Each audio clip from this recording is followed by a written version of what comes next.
बताइए, जल ही जीवन है आज बोला जाता है। उस समय जल में ही अर्थ होता है, पोखरा खनाया जाता है, बहुत सारी गीत माता बहनें लोग आती है। इसलिए जल संग्रह का बताया गया है, जल की महिमा बताई गई है। इसलिए सारे भक्तजनों से अनुरोध है, साफ जल में अर्घ दिया जाता है, बहते हुए पानी में मुख्य रूप से। लेकिन इतनी बड़ी आबादी के द्वारा छठ पूजन का वितरण संपन्न हो रहा है। मेरे बड़े भाई ब्रजेश सिंह रमन, प्रभारी किसान मोर्चा भाजपा स्वतंत्र निदेशक, इधर देखिए सर, सभी माता बहने शांतिपूर्वक व्यवस्था के साथ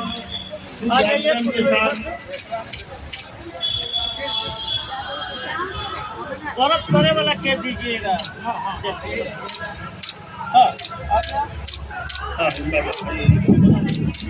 भाई फोटो बबुआ देखो, बच्चा लोग के नहीं, बच्चा के बच्ची के नहीं।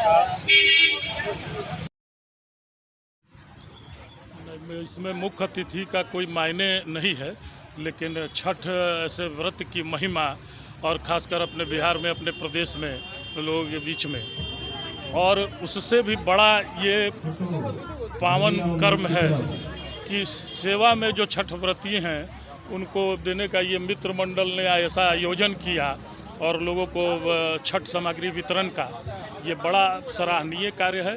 और इस परंपरा को जिंदा रखने का, आगे बढ़ाने का और अपने सेवा भाव के जज्बा को दर्शाने का एक बहुत बड़ा अवसर मिलता है। और इसमें कहीं कोई भेद भी नहीं होता कि छठ के लिए कोई दे रहा है सामान या कोई ले रहा है, ये भेद नहीं होता। न देने वाला न लेने वाला, दोनों एक समान हैं। इसलिए ये मित्र मंडल ने ये आयोजन किया है, इसके लिए मैं उनका बहुत आभारी हूँ, धन्यवाद देता हूँ। और ये अनवरत चलना चाहिए और इससे लोगों को प्रेरणा लेनी चाहिए। कहीं ना कहीं उन घरों के लिए बहुत अच्छा कार्य होता है जो चाहते भी नहीं कर पाते हैं, वंचित रह जाते हैं। ये स्वाभाविक है, ये विषय ये स्वाभाविक है। और उसी में एक ये छोटा सा प्रयास, संभव नहीं है कि सबकी मदद हो जाए, उसके बाद भी बहुत लोग रह जाएंगे, लेकिन ये छोटा सा प्रयास काफ़ी सराहनीय है और प्रेरणा लेने लायक है।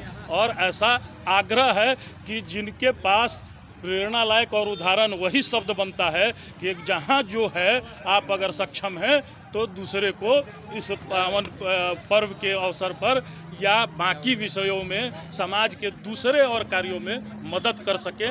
ये अब बिहारी होने का, ये लोगों के अपने बीच होने का ये जज्बा दर्शाता है और ये सराहनीय है। छठ पर्व का एक अपना एक महात्म है और ये छठ पूजा जो है हमारे विजय भैया जी हैं और हमारे ब्रजेश भैया भी है। ये छठ का पूजा का आयोजन, सुवितरण का आयोजन लगभग 7 सालों से हो रहा है।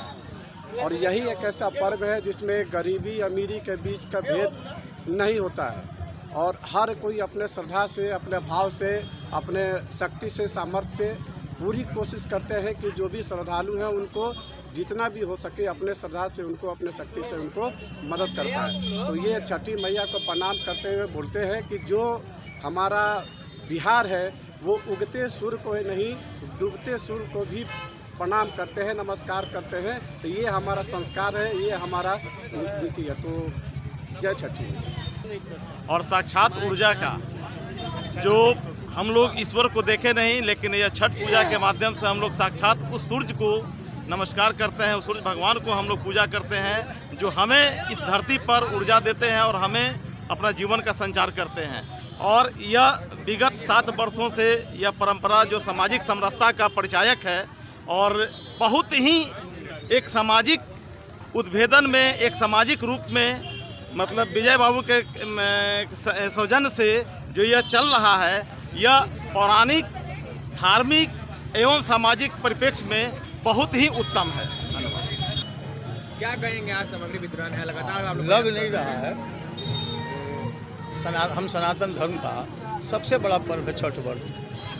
और इस छठ व्रत में पूरे भारतवर्ष में एक हम लोग का सनातन का यही पर्व है छठ, जिसमें उगते हुए सूरज को भी और डूबते हुए सूरज को भी अर्घ दिया जाता है, उनको याद किया जाता है, उनकी आराधना की जाती है।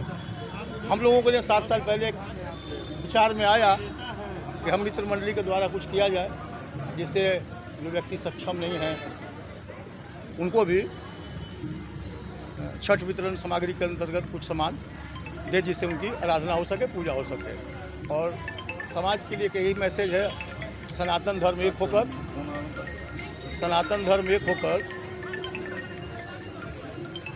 सामाजिक सौहार्द है कि आप सनातन धर्म को बचाते हुए, देखते हुए। आपका एक छोटा सा प्रयास कई घरों में खुशियाँ भर देती है, जो वंचित रहते नहीं करने।